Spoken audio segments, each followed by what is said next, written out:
Сегодня мы рады приветствовать обновленную Урицкую школу номер 1.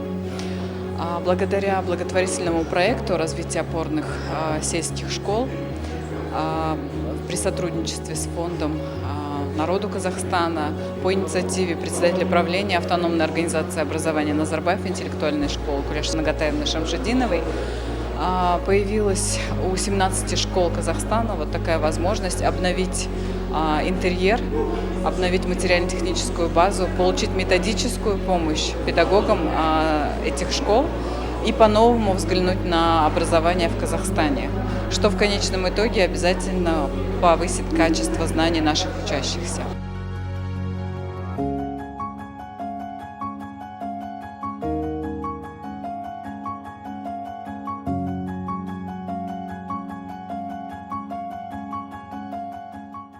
Прежде всего, хочется сказать, что это для нас большая удача, что именно наша школа участвует в данном проекте. Мы, конечно, об этом не могли мечтать. Для нас это казалось чем-то недосягаемым, но сейчас с новым оборудованием мы можем проводить интересные уроки, которые отвечают требованиям современного образования. Отдельное спасибо хочется сказать Назарбаев интеллектуальная школа за оказание методической помощи в лице наших коллег. И очень приятно, что они делятся с нами своим опытом, и очень приятно принимать их, узнавать их методы, их идеи и воплощать их у себя на уроках в сельской школе.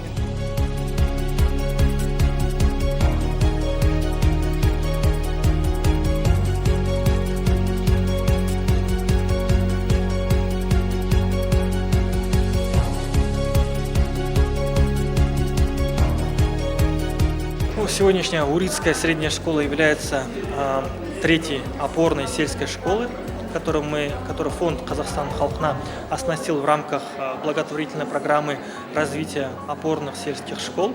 До этого такие опорные школы открылись в Акмолинской и Павлодарской области. Главная же цель – сделать эту школу более комфортной, доступной для учителей и учеников. В целом, конечно, мы, кроме материально-технического оснащения, мы ставим цель, а также повысить качество образования школы, повысить повысить квалификацию учителей. Для этого нашими партнерами Фондом устойчивого развития образования и НИШ уже начались работы. Педагоги этой школы, также близлежащих малокомплектных школ уже прошли обучающие курсы. Также сейчас ведется именно стажировка на базе НИШ.